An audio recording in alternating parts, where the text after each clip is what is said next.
Our, I was going to say speaker, but she's not really a speaker because we're going to have a sort of a conversation.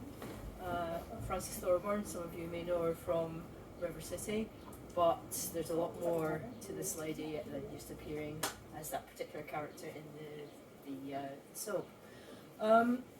At the end of our discussion, then we will open the floor to questions, so please don't be shy. Within reason, you can ask Frances anything you like about her career, Amazing. So, if you're ready, I think we'll begin. If for any reason you can't hear us, just stick your hand up, please, and we'll speak a bit louder, because we're not using the mic. Technical things just won't work. So, welcome to the Dome. Thank you very much for agreeing to come. I know it was really short notice, but we're really grateful, and as I say, things happen for a reason, so there must be a real reason why you're here today. So, first of all, as I alluded to, you are an actress, so what first made you decide to become an actress? What first made me decide? Yeah. I don't know, I think I probably knew very young. I did a lot of singing and music and dancing when I was a little girl, but never usually thinking of it as a career, I guess. But I would always be chosen. I luckily was able to sing kind of quite young, so I would be chosen for little things at school and little services and things like that. And then I started, the school I went to in Glasgow didn't have a drama department, but they decided to do a school show when I was about 13, 14. And they did South Pacific. And I think her name's Nellie Thorburn or whatever. I played the girl that gets off with a meal or whatever it's called. And I kind of fell in love with it then. And I remember at 14 going home and saying to my mum, this is what I want to do. This is what I'm going to do. And I think her face fell and was like, oh no, can you not just be an accountant? But like my sister. But I kind of knew quite early on, and I did drama and I did dance and I did piano and things like that. I didn't really go to the junior academy, do a junior academy at the RSMD at the time. I didn't really do that till I was about 16. Because I was told if you do that you might get into college, because it's quite kind of strategic to try and get into drama college. So I guess I just always had a feeling for it. So, apart from school, were there any outside clubs that you took part in, or? Really just dancing. I did dancing and I did music. I played piano, so I learned those kind of things. And then I went to like a little drama club, but really that didn't really kind of exist that much when I was growing up. So did you have friends who did the same interests, or were you just sort of the one that stuck out? I was kind of friends with people that did music at school, so we all loved doing music. I did percussion and I did kit, I did the drum kit and all that kind of thing in the school band, and so that was more music, it was music led. But I was quite happy to go off and do my own thing. I was really the only person in my year that did anything like that. At school, most people went into kind of academia, but it didn't really bother me. I never really needed to be, although I was kind of very much in different friendship groups and things, but I was quite happy to go off and go to drama college at 17. So your mum said that she wanted you to be an accountant or something, your sister, so obviously she was looking ahead thinking, well, she's got to make money. Did that ever bother you, the idea of money? Or no, I just wanted to make fame, art. or was it all about art? It was all about art? Yeah, especially when I first started. I went to drama college. Because I could have gone to music college maybe, because I played piano and I could sing, and I started gigging when I was 15, so I started singing in like a Dixieland jazz band with all these kind of Dixieland players, proper men that obviously at that time had been in the war, actually much older than me. I was 15 and I was doing their dicky bows and fixing their bow ties, and they were all getting the buffet, and you would get 30 quid for your gig, and I was like, Frances, I was literally 15 and I had 3 songs to sing with the jazz band. That I learnt because it was a guy that played the trumpet in the school show that I did. He kind of started me in all of that. So he was a professional musician and a music teacher, and his friend who ran the kind of school music department got him in to play just for the school show. And he obviously saw something in me and said, do you want to do some gigs? Do you want to go and sing at for weddings and things like this at 15? Because he was doing a big massive concert in the city halls in Glasgow. I mean, had a huge children's choir, and he needed someone to lead that, someone young enough to lead it, to be with the children. I was about 15, they would have been kind of 10, 8 to 10, about 100 children. So we sang the Candyman and all this kind of stuff, and then he said, do you want to gig? Do you want to do some things? So they would do a kind of jazz band set with all these jazz band players, and then they would do a Cayley set, and when they did the Cayley set, I would go and study for my hires at the side of the stage, and I would be like studying for my hires, and then I would go and do the pop set, which would be like a two-hour set of singing for folk dancing. And at that time, Shania Twain was massive, so I was singing. So, for how long did you do that? How many? I did that for until I went to drama college, and then even throughout drama college, I did that because I wasn't sure if I was going to do music or drama, and I didn't really know if I was going to be an actor. So I did a course where you could do acting, teaching, directing, producing. We went to Glasgow University, so I did a mixture because you couldn't get into the acting course till you were 18. So I started at 17, and I wasn't sure if I was just going to be an actor because I kind of had so many different Strings to your bow. or so many different things I was interested in. And then in my fourth year at drama college, I then decided, okay, I'm probably going to be an actor. But I was still gigging in between. I've always kind of had to do that to survive, I guess. Yeah, because most actors do have to have a second string. Yeah, you have to have different kind of side hustly things. Sometimes when you're resting, you Yeah. have something else to do. It just depends. It also informs your work. If you're doing more, you have to have a kind of enriched life if you're going to play all different types of people, I think. So when you were at the college, what bit of the course did you find the most difficult? The most difficult? Yeah.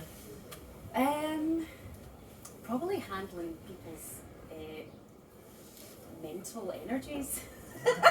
It's kind of like going into an asylum. Because I've been at quite a kind of, I suppose I'd had a kind of sheltered-ish school upbringing, and then you're literally going into drama college with all these different minds and all these different things and all the different ways of the world that I was still quite young to. I was 17, the oldest person in my course was 33, so it was a whole range of people and different, so it was just handling people's personalities, I guess. So, but the course I loved, I kind of loved everything about it. There wasn't really any major difficulties or anything like that. so what would be the highlight of your time on that course? The highlight, I did a couple of really nice shows there, where I often used to play, I don't know why, but I used to play like a Northern Irish character, so I had to learn the accent, and I did a couple of really juicy parts for things like that, and new plays, new writing, which at that time, you know, you're going to the Traverse, you're watching new writing, I was just all about plays. It was never really musicals because it wasn't a musical course then, and although I did singing, I did that separately, so it was really performing and being part of really great plays, and you know. So, you say that there was a huge age range Yeah. in the course. Did you feel at any time that you were being patronised perhaps by the older people, or Not were they not? really, no. I think there's just age doesn't really, in many ways I think age isn't really a thing when especially when you're working together, or you're working on a show, you're working on a play. I never know what anyone's age is, you kind of all feel like you're in the same boat. So I've never really felt patronised, not from that, not from when everyone's just starting off especially. Is there anyone famous that you went to college with? I went to college at, Yeah. James McAvoy. Oh. He's fairly famous. Yeah, very, very handsome. He was always beautiful. He was one of those boys where you knew he was going to go far. Are you still in touch with him? No, he was in the year above me, so he always had a kind of twinkle about him, and he was very self-assured, and he knew exactly where he was going to go, and he got a really great agent when he first came out of college. He's also incredibly gifted actor, you know. Moved to London, and so I kind of knew, I don't know him personally to phone him really, but I know we've become a couple of his pals and things like that. So Yeah, so if we're looking for someone to come next year, Yeah. perhaps you could. I'll get him. I'll book him. Okay, so I know that after you finished college, you went to spent a year at Dundee and Yeah. Dundee Rep. I had Dundee Rep. You were lucky enough to secure that because that was quite difficult, wasn't it? Yeah, so at the time they had it was a rep theatre, and they have an ensemble. They were trying it out to do an ensemble of actors that would work throughout the year on different plays for the whole time. And that was a new idea that Hamish Glenn had kind of brought into Dundee Rep. And every year they would employ 2 graduates, so you would get, as a graduate, you get a year's work, which is fairly major when you're first coming out of drama college, so you get a year's work. all in, and you would do different. I started off doing the Seagull, Chekhov, and then you were doing, you know, pantomime, and then I was doing a kind of play called Disco Pigs, which was by Enda Walsh. So the variety of what you're doing was brilliant, and also you're working with excellent actors, Annie Louise Ross and Irene McDougall and all these kind of stalwarts of Scottish theatre. So I was just like a sponge, you're just learning. Also, it's the first time I'd ever left my home or anything like that, so I was in Dundee, and it's a beautiful theatre. So just, to be honest, I still get that feeling when I walk on a stage. It still almost makes me cry, just to see all the seats, and that kind of feeling between an audience and it's magical.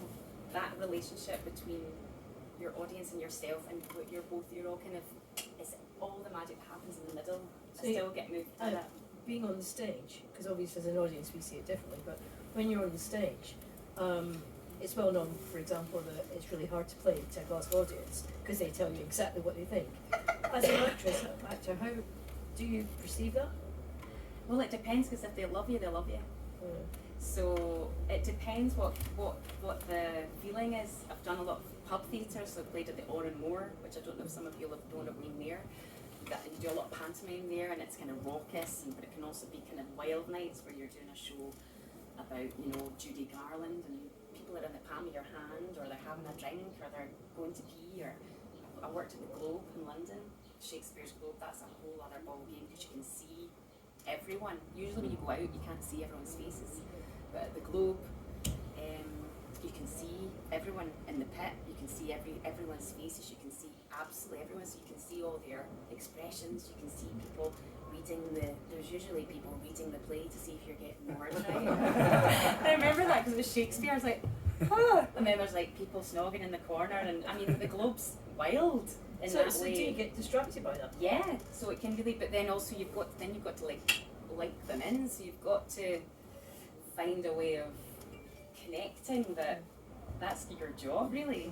So but when you move people and you feel moved, or something happens in you, sometimes in a performance you don't expect it, just depends what's happened that day or where you've been, and a certain part of your speech or whatever you're doing might unlock something, and then that might unlock something for someone else, and you can feel that kind of thing.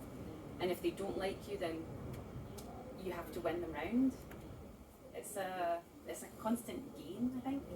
It's a challenge though, and that's probably what. Yeah, and I haven't done proper big theatre for a while, because I've been doing a lot of television, which is totally different because it's very technical and it's where you are. And remember, when you pick up your tea, you drink it on that line, and you make sure everything's the same. Things like that, it's very technical. It's all about light. It's all about obviously the mise en scène and the cinema version. So theatre is much more like an alive. I've just started getting back into that a wee bit now. Yeah, we'll flog her show at the end, we'll tell you she's going to be in, so hopefully you go and see her. So yeah, it's a Could be the mixture game of different things. Yeah. Well, so you mentioned you went to London, but before you went to London, I know that you appeared in Taggart. That's right. Scotland's top crime drama. You were the murderer, right? Yeah, I shot a guy into the Clyde. So what was it like? But I was actually the red herring, so I wasn't really the murderer. I shot the murderer into the Clyde, and he had Taggart. He had a bulletproof vest on, and I shot him. But yeah, because the story was, I played a character called Mary Cullen, and her father had been killed in the jail when she was in the womb. So she had like a vendetta against this guy. But Taggart was amazing. It was huge. I still love Taggart. I'm a massive fan of Taggart. And to do a Taggart was like, made it. It was literally like, made it. So, I've done a Taggart at 23. When did you get your agent to be able to get? So, at drama college you do different, you do almost like a kind of showcase of all the drama students do showcases in Glasgow and in London and all these different kind of places. So you do that as your final part of your final year, and then you usually get picked up. And I got picked up in London at the time when I was doing that. So then they put you up for things, they put you up for shows, put you up for telly and all that kind of thing. So I mean, as a Scot with a Scottish accent, were you worried that you'd be targeted for certain roles? Or, I mean, you said that you had to learn a Northern Irish accent. Did you find accent learning easy? Luckily, accents I can kind of do. you've either got an ear or you don't have an ear. Because I've got a kind of musical ear, I can kind of do, I mean, I can't do Welsh at all, but I'm never really Welsh, so it's fine. And most of when I worked in London, I worked in English, an English accent all the time. I didn't really work as a Scot in London very often in plays. It was always English, so you have to be able to do kind of received pronunciation, it's called. Why do you think that is? Just because there's more work there. There's more stories that involve. I mean, at that time it's probably more broad now. There's a lot more different types of accents on the television now as well, which at my time, 25 years ago, it was more led with British kind of English accents.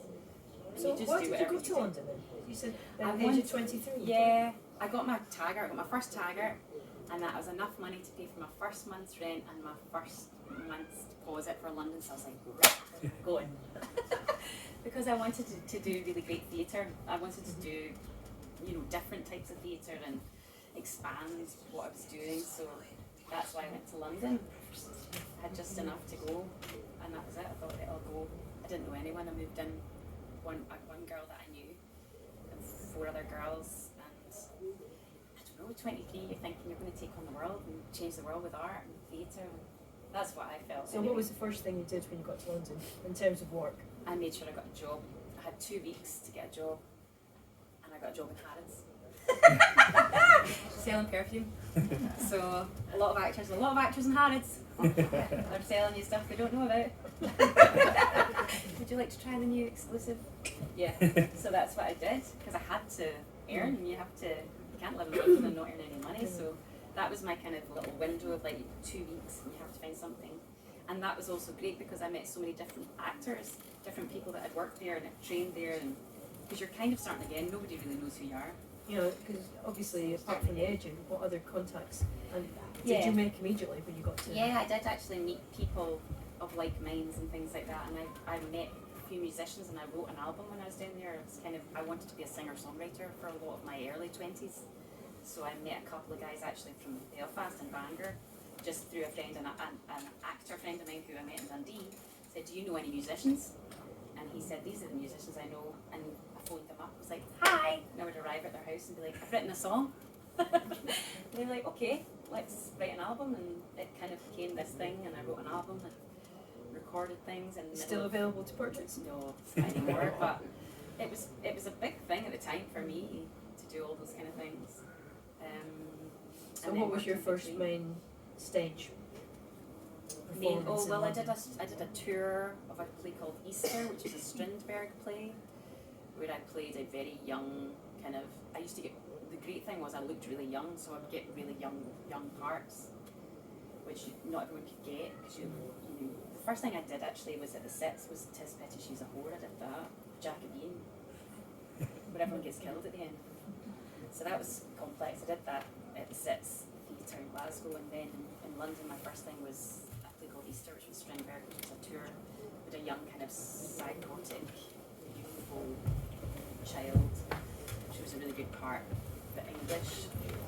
And the gentleman that directed that play, his name was Dominic Dromgoole, he directed that, and he was working for English Oxford, called Oxford Playhouse at the time. And he eventually went on to run the Globe, which is why I then got a job at the Globe. So those kind of things intertwined with me. And then I did a big show, eventually did a big show in the West End, did Fiddler on the Roof for a long time, which started off in Sheffield. A lot of these things start off in different kind of regional theatres, and then they get successful enough to go into the West End. So that was my kind of time in between lots of other jobs and bar jobs. I mean, acting seems a glamorous profession. But come on, dish the dirt. What's it really like treading the boards? Well, it depends. I mean, it's like anything, I guess. Every job has its own things. I don't really like to go into this stuff like that necessarily. I mean, there was when we were working at the Savoy, when I was doing Fiddler on the Roof, obviously the Savoy is next door to the hotel, and every once in a while I would treat myself to dinner at the Savoy just before I went in to do the show, pretending I was like having a 5-star lifestyle. But then you would go down, and the sewers in the Strand are so bad because of the structure of it. It was absolutely reeking, so things like that, you'd be like, "Oh, I'm sitting backstage and it's stinking," but explain to all these people that are paying 150 quid a ticket. But I mean, there's not a lot of that. You kind of just, if you want to do it, you got to do it, you know. So you had this amazing time in London. You performed at the Globe. You've done all sorts of things, and then you come back to Scotland. Why? Yeah, I kind of started to, and I was running out of money, to be honest. I had to kind of get home, start again. I had quite a major thing that happened to me in my own life personally. I was involved in one of the London bombings. I was on one of the trains that got bombed in London in 2005. So my life kind of changed after that. I wasn't physically harmed or anything like that, but I got quite serious PTSD from that and had to then change my life and shift my life, and basically kind of had to come home to recuperate in a way, and then change my life again, and then went back to work and things like that. So I had to have a wee bit of time to try and get my life back together. So I suppose everyone's got a turning point in their life. Was that you consider that to be your turning point? I don't know, because it happened when I was 25. Did it make you reassess life a bit? Being so I close guess, to I think there's many different turning points. I think it depends, and the great thing about if you're an actor, you have to be adaptable all the time. So I kind of had that skill, I guess. It completely changed my life, but I don't really think about it much now. I think your life changes all the time, doesn't it? Yeah. Would you go back to London? I don't know. I would love to work there. I don't think I could live there again, because I've got used to being in a kind of not easier environment, but a little bit easier environment, because I've built my own life up here again. Yeah, so it's quite pressurised down in London. Yeah, I love it. I was in London at the beginning of the year at the National. They were doing a new show, a new development on a piece that's going to be about Lockerbie, actually, which should be beautiful. It was beautiful. It was a new piece with music, and it's a drama, and Deacon Blue are writing all the music for it, and it's a connection with the Sits Theatre in Glasgow. So I was down in London, I was working at the National, and I was like, so there's still that excitement that, you know, that I still have. But so what's been your favourite city to play in? I'm just about to do a wee tour, but I don't know, everything has its, well, Glasgow still, although Edinburgh I did it, I love beautiful, I played Marilyn Monroe a long time ago when I did a show called Marilyn, which was at the Citizens Theatre, but then it went to the Lyceum in Edinburgh. That's a beautiful theatre as well. And I've worked quite a bit at the festival in Edinburgh, so everywhere's got its own, I think, everywhere's got its own kind of gem. You ever been heckled? Have I ever been heckled? No, because it's not really stand-up, but that doesn't stop some everyone. People. Yeah, I mean, or in more sometimes you can get a couple of, and pantomime actually. Panto, but that's kind of allowed. So you have to think on your feet quite a bit. I can't think of a specific story, but. So have you done a play at Pint a Pint? Yeah, I've done quite a few play at Pint a Pint at Oranmore. Yeah. So that's quite a different I did experience. the first ever Oranmore, the first ever play at Pint a Pint when David McLennan set it up. I think it was 2005, and originally they didn't do it in the basement. They did it the first time they did it upstairs, and it was a comedy called Hieroglyphics by Anne Donovan, which was based on a short story. And because it was a comedy, obviously you're performing it for laughs, but because of the space and the dome, and because it was such a big space, when you were delivering your line and it was landing, there was a 3-second delay, so it was a 3-second delay for the audience to get it. So that was why they decided this space is not going to work, because you're connecting, but it's 3 seconds later. So you would be delivering the gag, and then it'd be like, oh, and then they'd laugh, and you'd mix the rhythm of trying to work with them. Didn't quite work. So they changed it. But I was really proud, because I mean, obviously David McLennan was a legend. Yeah. And I got to do the first ever one with Sean Scanlon, who's obviously also no longer with us, beautiful, brilliant actor. And I've had some really lovely shows at Play a Pint a Pint. I've played Dusty Springfield, and I've played Judy Garland, and I've had a few kind of gems of women to play. So in terms of the theatre, we'll go on to the TV work later, but in terms of theatre, what type of character do you prefer playing? I don't know. I don't think I have a preference. things I'm often given quite vulnerable characters, because I can do that. And I'm open to opening myself up to being vulnerable for the sake of the show and where you're going. So people like, Judy Garland is, I actually nearly lost my mind playing her a wee bit. Depends, you can take it to a place where it can mess with your psyche. Yeah, I was going to say, do you take your work home with you? If you're doing it every day, and you're doing it every day for certain, however many hours, and you're really intense about it, but you have to kind of go to that place if you're going to deliver that. So, but also full of joy and full of, I don't know, a kind of complex people, I guess, is what I'm interested in, have always been. Yeah, again, it's a challenge, isn't it? Yeah. So how did you re-establish yourself when you did come back to Scotland and felt able to go back? I started gigging again, actually, because I'd not been gigging for a while, because you couldn't say that I'll do these kind of things because you wanted to keep yourself free. So I found out about a piano player that I was told he's really, really good and he'll be able to do some gigs and some music things. So I met him, and he just stopped working with a singer. So he was like, "Oh, singers are a total nightmare. I don't want another singer." But I was really needing work, so I was like, "Okay, well maybe we could just meet for coffee, and maybe it'll all be fine." So he brought his sister along because he thought she might be a complete weirdo. So he brought his big sister along. And it turns out I went to school with his big sister, Louise. So we knew each other. It was absolutely fine. He was like, "Oh, this is fine. You're normal. It's fine." And I started gigging with him, and I started singing in a restaurant which was called Guy's Restaurant in the Merchant City in Glasgow, which was quite a beautiful restaurant and great fun. Hi, James.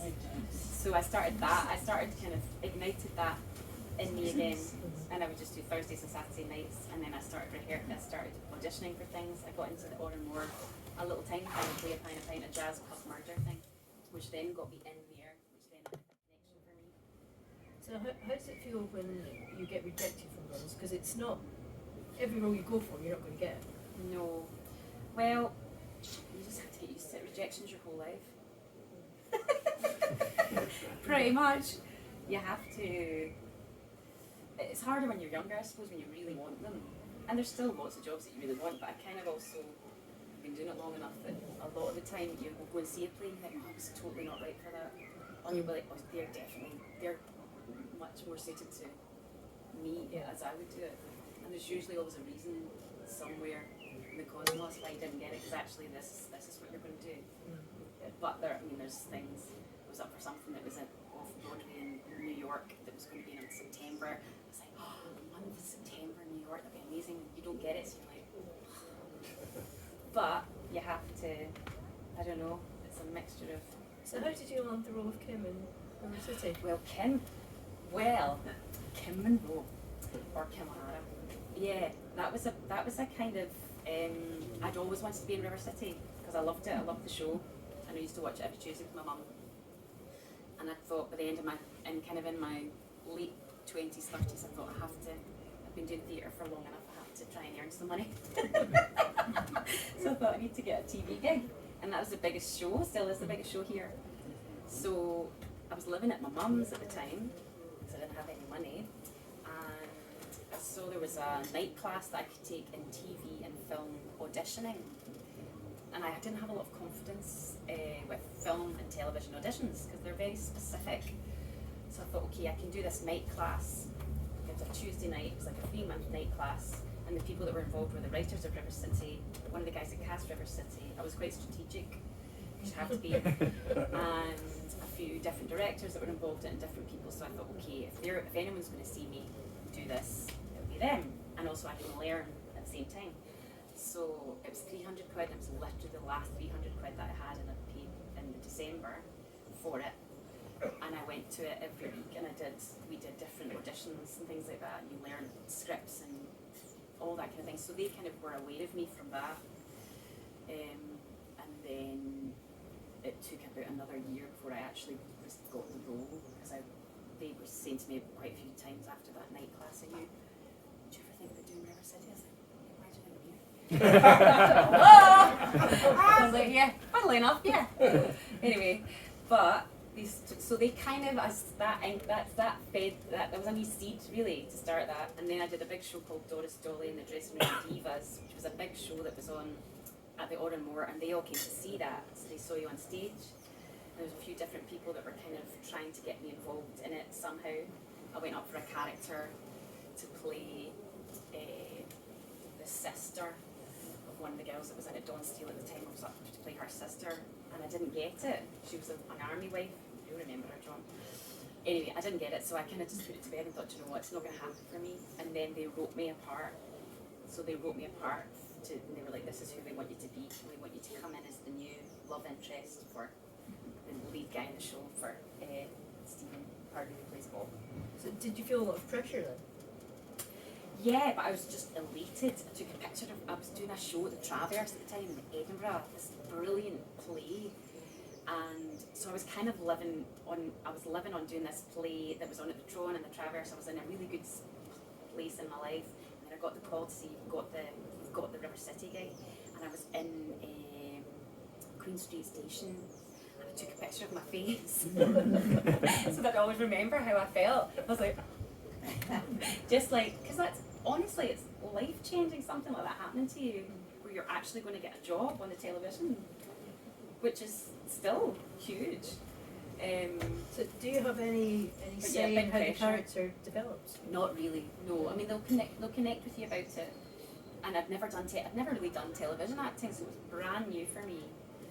Brand new, I'm having to learn. I had like 35 scenes in the first week, and everything's very technical, and where you place things and what you do, and all these massive stars, as John was saying, you know. The second day I had to kiss the main guy in the show, and I was really nervous. You're like 6 in the morning, you've got to go in and you're like, hi, got to kiss you today, okay? And you don't get any rehearsal. You literally get no rehearsal, so you just go in and you go, okay, so you're picking up the cup, you're doing it, 'cause it's very quick, because it's a soap opera, so it's like you're doing 17, 19 pages a day. It's not like you get to feel it all and discover it with theatre. It's like you're doing this, you're saying this, you're taking the milk out there, then you go over here, then you fall over that because you're drunk, and then you pick up the glass, and I was having to do all this. I was like, oh, and then I've got to kiss him.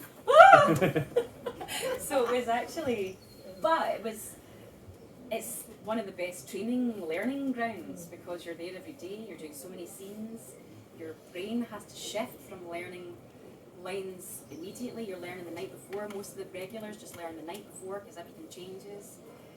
So I used to get and learning, doing a play for 2 weeks, and you would learn it that way, but your brain had to be like, you need to learn now, change things and shift things. So that again, you have to be able to adapt. But that's a lot of pressure. So I think for the first 2 months I was like, but you can't show that, you've got to.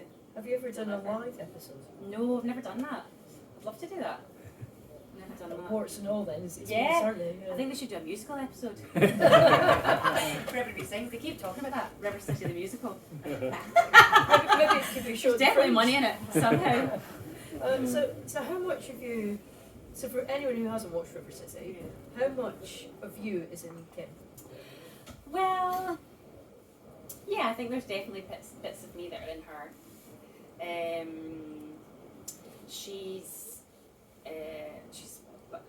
don't know. I think they've given her really massive kind of storylines, and big, quite emotional storylines with her mum with Alzheimer's, and she had a child. She has a wee baby in it, and there's lots of different things. I would say, yeah, I think you always have to draw on things from yourself to find these things in characters. But she's got a lot of kind of bad luck, which is a bit of a shame. And also she was always arriving kind of, all I would ever read in the stage is Kim arrives in a panic. I'd be like, oh, I'm arriving again in a panic, or I'm crying again because she had lots of emotional traumas and things like that. So do you like Kim? Yes, I do, yeah. I do actually. Does that make a difference, do you think, to the way? Yeah, I think you have to care about, even when you're playing fairly dark characters or something, there has to be some kind of connection with the person. And also I've been doing it for maybe 6 or 7 years, on and off. So there is I mean, sometimes you think, oh, should I never do that? Or that's not me, or you play it, but yeah, there's definitely So you can't say close to the whatever the writer say, actually I don't want to do that, because I don't think Kim would do that. It depends. Sometimes you can say this is maybe not exactly right, but really, you're just going to do it. Yeah. So no spoilers, but do you think she'll be around for a lot longer? Yeah, I mean, there's massive things happening to her health-wise just now, which is actually really important. She's got a huge, for those of you who watch, she's got a huge storyline about her heart at the moment, which a number of women, younger women, have contacted me that I don't know to say thank you for addressing this and talking about this, and this happened to me, and so she's trying to get a transplant for her heart, and there's a lot of major life health things going on for her just now. Do you have to do research into that? Yeah, you get a lot of research into that. I do it my own self, and then there's a whole research team that speak to you and deal with things as well, so that and obviously all the writers have to do so much before they write it. So yeah, there's lots happening for her. Jen, get any complaints?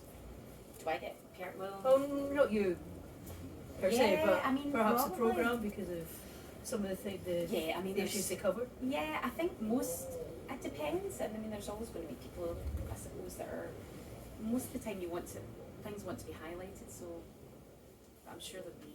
Yeah, it seems to be the way now that soap operas do highlight a lot of different important issues. Kind of issue-based. I know you're talking to Jeff, our previous speaker, who was talking about the BBC, and he was saying that River City is the most important one at the moment because it does raise these issues, and it's a lot of young women that are actually watching it, and therefore they're being educated, I suppose, on some of the things. Yeah, I think they're the people that I meet that watch. It's all different types of people that meet it. That's to come up to me in NASDA or wherever I am to say how you're doing or chat about it. Do you get recognised a lot? Yeah. Do you mind? I'm totally honest. Yeah, I know I don't mind at all. Weirdly, it's my voice. I don't know why. Because even in lockdown, you had to wear a mask. I'd be like, nobody will see anything. Nobody will even bother. I'm just buying, potatoes and sausages and stuff like that. And they'd be like, are you university? And I'd be thinking, I'm completely different. I don't know how. But something about, I don't know, I must have a distinctive voice. So what's the question they ask you most? Are you going to get back together with Bob? No, I was like, I hope so. I want to. Yeah, they just always wanted, and we have kind of now, which is nice. But yeah, he's great. I'm lucky to have such a great co-star. He's been in it since the beginning, 22 years, and he's so on all these lines and everything, and real kind of camaraderie. And one of my favourite episodes when it was Christmas. I don't know if anyone remember this episode. It was Christmas, and Bob had an affair with Nicole, and she was invited to the Christmas dinner on the day. So I had to throw a trifle on her head. Yes, John. So I had this massive trifle, right? Oh yes, that's right, at Christmas Day, and that was the big thing. She was going to throw a trifle on her head, and it was all like, soap opera trifle everywhere. But when we were filming it, it was right at the end of the day, and it was the last scene of the day, and we had 10 minutes to do it, which is not a lot of time to shoot it. And also we had one take. That was it. If you miss it, that she can't get cleaned up and fixed. So the pressure, and the girl that plays Nicole had just had all her hair and her highlights done right. She just had all her extensions put in, and you're like, sorry, I'm getting covered in trifle. So remember, and it was really heavy, and it's things like that you think, you have to kind of deliver, and it's really exciting, but it's also like you need to make sure you don't trip and blah blah blah, and I'll be like, and then you're having a they're having a kind of face off because you did this, and I even punched it at my own wedding and things like that. It's like these are the kind of things you're doing, But ratings. So, but I did it. I was holding it. I thought, and I managed to just flip it on her head, and it was fine. But things like that are exciting and fun. And so, have you had any disasters when filming? Gosh, or things that have gone wrong? I'm trying to think. Gosh, not really. There's not really time. You have to. I don't think so. You have to deliver. Really. So. I think I've had any disasters. Oh, I did have a disaster on stage. I was doing Antony and Cleopatra. So Frances Barber was playing Cleopatra, who was unbelievable. She was incredible. And she decided that as Cleopatra, she wanted to have a real snake on stage with her to kill her. So that was one of her stipulations. So we were all like, oh my God. So it was a real snake in this well, unbeknownst to us, this kind of little wicker basket thing, but it was really badly made. And you're obviously in the Globe, all your groundlings, all the people that are with the £5 tickets are all standing like right here. And we had fake snakes that you would, the girls, the 2 girls, because it's 2 handmaids, and we all die by snake bites at the end. And I had like a plastic thing that I had to shove up my, and you're like trying to conceal it but die, but also go, this. So you're doing that, trying to kill yourself. And one of the shows, the real snake got out into the audience. Yeah. And the stage managers, it basically you do this thing at the Globe where you don't do a bow, you do a jig. So you have to learn a kind of, jig. So everyone was starting to go in for the jig, and this, I could see this snake was just like, and the stage manager who's supposed to deal with it didn't do anything. This guy, just obviously in fright. So I just went on stage before the jig and picked the thing up because it was just going to go into the audience. I mean, the insurance would have been, for the Globe, it would have been horrific. Not that I really thought about it, I didn't even think about it, but it was just literally like, here we are, and it's, the big massive pillars are here, and everyone's like, not thinking that this snake's gonna, I mean, it probably wouldn't have done anything, but so what'd you do with so it? I picked it up, I just picked it up and put it in its little, and I kept it. Yeah. Yeah, and then it was like, I think you might need to change what it's in. Because it's not working. So that's probably the biggest potential disaster. But you have to think on your feet. Yeah. I didn't really have any, I don't know, maybe, not that I like snakes, but it's just almost like a instinct thing. Yeah. Like you said, your mom, going back to her saying, I'm not sure about you being an actress. You've got a family now. Would you encourage your daughter to go and follow you? I would say not to follow me. I would say I would encourage her whatever she wants to do, in general. Yeah. Because that's really what I got. My mum, luckily, was very supportive and very, although she thought, oh gosh, it's going to be tricky, it's a tricky journey, but I've always had 150% of support from her and my sisters and things like that. And I wouldn't dissuade her if she wanted to do that at all. Does she know that you're on the She actually hates me singing. Anytime I'm practicing for anything, no. Even she was a baby, I'm too loud for her. So, yeah, it would be lovely when if she gets to see maybe a pantomime or something like that, which is a wee bit a couple of years old. She's only 2. But that kind of thing, I think, and yeah. So if she wants to. But I never had a pushy, it was never like a pushy kind of thing for me. It was very much my own decision. If she wanted to go for it. Right, so we're just about to finish now, take some questions in a minute, but what's next? This is your chance to get everyone to come to your next show. Depends what kind of show you want to come and see. I'm doing a show called Hen Night Horror, which I'm rehearsing for at the moment. It's a brand new musical. It's actually very funny. It's really very, very funny. It's a comedy musical. And it's going to be on at the Gaiety in July, 16th of July. So I'm rehearsing for that just now. It's opening at the Pavilion in Glasgow. It's probably one of the naughtiest things I've ever done, if I'm completely honest. I'm playing a dominatrix, which I've never done in my life. But it's really funny because I'm newly qualified, so I don't really know what I'm doing. When I'm slapping a man's arse with a spatula.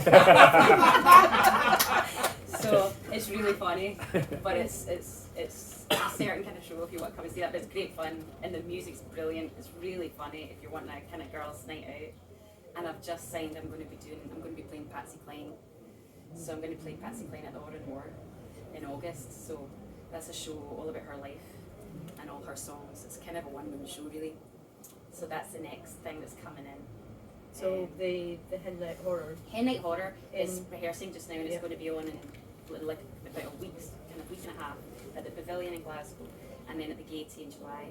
And that's a wee tour, which will be lovely because I've not toured. I'm going back to Dundee Ref, and I'm going back to all these places that I've not been to for like 20 years. And it's 3 really brilliant women. It's female-led, which is brilliant. Characters. Louise McCarthy, who's hilarious. She does all the things with the dolls and everything like that. Very, very funny. Kim Shepherd, who's got a beautiful voice, like the voice of a kind of soprano angel. so weird. It's like kind of three-headed girls. It's great, and it's a horror, so it's scary as well as really funny. It's brilliant. It's very clever.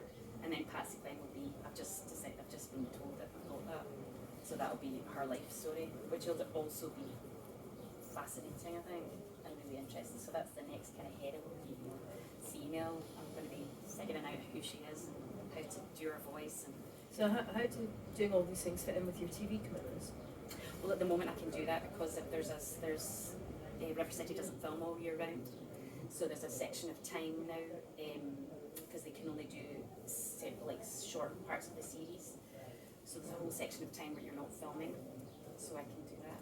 So why have they chosen to do that? Is it money or is It's cuts. There's lots of cuts in the BBC and things like that, so they have to now shift and find out how they can still keep it as a show. But they've never filmed all year round. They've only ever filmed 3 months, 6 months of the year. So you do 3 months on, 3 months off, 3 months on, 3 months on. So it was never like kind of EastEnders and things like that, where you're all year round or Coronation Street, you're all year round. So, but they're just having to shift things a wee bit, so there's more time, and people would always get time off for pantomime because everybody does panto everything. So. Well, thank you yeah. very much. I mean, I think we've all learned quite a lot about Frances and what life is like treading the boards. Has anyone got any questions you'd like to ask her? Who was your inspiration of becoming an actress? I think I was inspired musically, really. I was always listening to Ella Fitzgerald and Joni Mitchell and all those kind of things. And just going to see lots of, I don't think I have a kind of iconic actress that I thought I want to be her, I want to have her life. Obviously people like Meryl Streep and things like that, you're like, wow, these women are incredible. But really it was music that got me involved in things like that. And that was, I was listening to Ella and Joni and all those kind of people when I was like 11, 12. Kind of, I think I'm probably born the wrong era. So lots of, what are these females that are inspiring eventually. Because there's a lot of icons, you know, that people look up to and they're like, oh, I wish I could be like them. And you know, but there's loads of icons out there. Yeah, absolutely. Yeah. Yes. Your partner is Jay, who's a drummer with the Red Hot Chili Peppers. Is there any competitiveness between you? Actually, no, not really. I think there's an understanding because we're both in the same world, and both like to come and, if you can, come and see each other and different things and support. I suppose the time element is tricky in the sense that would maybe be the only competitive thing, in the sense that if he's away touring, I've got to figure out if I can do certain jobs because I've got a wee girl and things like that, so I have to try and figure out, is it possible to logistically make this work. But really, if you're working or you're gigging, it's really just go for it. There has to be support from each other, I think, for that. So there's not really the reason I met him was because I was doing a gig. It was when I was doing my singer-songwriter days, and I was doing a massive gig at the Arches in Glasgow to launch the album, and he got booked to be the drummer. So that's how I met him. And I just remember always telling him to put the snare off. Because it was always rattling, like, just put that snare off. Like, so that's how it started. Yeah. I suppose mine was more of a comment. Yeah. I absolutely love how the passion they actually told us a bit about at the very beginning. This 14-year-old girl, right, is now sitting there with the same passion. You're showing it to us kind of both verbally and non-verbally. Oh wow. And I would just give you a big congratulations for that. Because you've been through quite a colourful journey. Yeah, I have. So Yeah, you've held on absolutely. to it well. Thank you. Yes, Yeah, thank I think you. that's, to be honest, that's really what keeps you going. I think. Absolutely. I think if you don't have that, it's too difficult. So as a life choice, I guess, and that's why you still, curious. I think you have to be curious about the world if you want to do that kind of thing. You mentioned when you were at the Globe, there's somebody maybe sitting there trying to give you a hard time. How do you bring them around? Sometimes you can and sometimes you can't. It just That's right. depends. Yeah, exactly.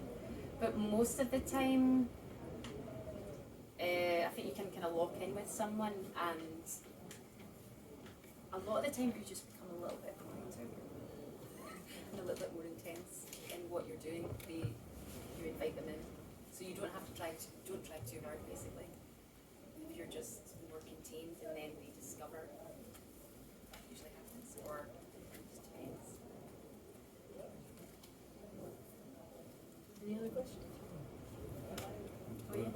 Is there a show or a role that you really love to play, or you just see what comes up and see what interests you? Let me think, actually.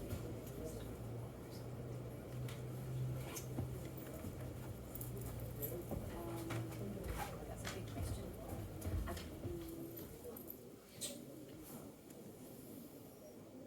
I'd love to do something. I'd love to do something in America. Do you know what I mean? Have an American drama, or a really kind of interesting, like, television or film. I've never done film. I'd love to do some film, just for the experience of doing some film. Yeah. And the roles-wise, I've been lucky. I've actually had some really nice roles of different women, really complex women.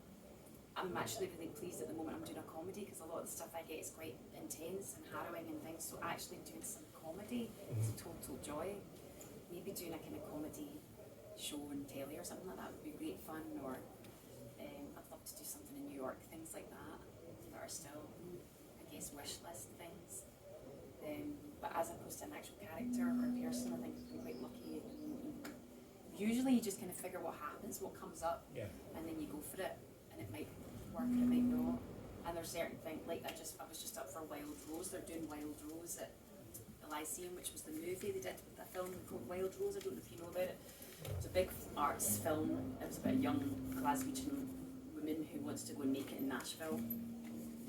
And I wasn't up for her part because I'm too old now, but I was up for playing the barmaid, but I didn't get it, so you're like, oh, right, okay. But things like that really good theatre that happens that you know is going to be brilliant piece of theatre. It's usually about the play, it's not usually always about the part. It's usually about the kind of, depends how you're made. Some people it's very much about the part, but it just depends. So, if that answers that. When was your earliest memory of being on a video? Or on stage? Or not necessarily on stage, Oh, anywhere, even within your family. For some of us, not experienced that, I have. I didn't really do it. I think I sang maybe at church and it was filmed. Maybe when I was about 10 or 11, maybe. Remember that. Maybe even at my first communion or something like that. But my mum remembered I played Mary in the Nativity. I was primary 1. And she was like, oh, you just sat like that the whole time. She didn't have one line. So that kind of, I suppose, began, but that was probably, I don't know. I never really thought I was going to do television. I just wanted to do plays. I just wanted to do theatre. That was really all about theatre. So, but then it just depends what shifts, what happens for you. You got a favourite musical? A favourite musical? Well, that's a good one. I love so many actually. I went to see Chicago in America in New York when I was there. I was 20 and I worked in a roller coaster park for 3 months and made money and then toured America, and I saw Chicago on stage with the real, like, incredible performers, and I absolutely loved it. I just thought it was amazing. And I saw, what did I see recently? I'm trying to think of, there's a new musical that's out called Beaches. It's coming. You know about I don't know if you know the film Beaches. It was a massive film with Bette Midler. It was unbelievable as a performer. I've seen her live in Glasgow, which was amazing. And they're doing a new musical of Beaches, and that's happening in America at the moment, so I'd quite like to see that. But yeah, musicals are. What's your favourite musical? The favourite one I've seen is Hamilton. Oh, Hamilton, yeah, I've not seen it. I know, I need to see it. It's supposed to be amazing. My favourite musical is Grease. Grease, another classic. Could I just ask, obviously, from what you said, big part of the job is knowing people and getting to know people and getting them to know you. So is there a big pressure all the time in keeping in contact with as many people as you can Well, in the world? it just depends actually, because sometimes when you, I've never been a person that plays a room or anything like that. I've never really been a person that like, oh, they're doing this and they're doing this, so I have to speak to them because then I'll get in that way. There's some people that think like that. Most people do. Yeah, but people that are really good and that you really want to work with can smell that a mile off, and it doesn't necessarily get you the gig. And if you go into auditions and you're really desperate, which is a lot of the time sometimes, there's an energy about you that just people are not interested in. So I think you do that maybe in your earlier 20s because you're told at college, drama college, you have to do this and you have to work and you have to hustle, and I think there's still a wee bit of that, but a lot of the people that you might want to work with find you still have to kind of connect and maybe email or say, are you thinking about doing this? And your other friends will be like, oh, that's happening, get yourself in. And I say to people, listen, I'm not right for this. It's a show I was up for. It's like, you're right for this. So I contacted my friends and it's like, get your agent onto it. This is happening. You're a soprano, I'm not. Go for it. You know, so you still kind of have to, I guess, know what's happening. And work that a wee bit, but just, I think also if people are interested in you, they find you as well, and you're lucky to have an agent that can put you up for things so you can kind of go for things. But you do have to be relevant, I guess, now with social media and things like that. That's a bit of a tricky one because you have to kind of do a bit of that, and I'm not great at that. But there's some element where people want to connect with you, people want to know a wee bit about you, and you have to be in people's minds or faces to maybe still get work. So it's a poison chalice, shall I say. We're different, but yeah.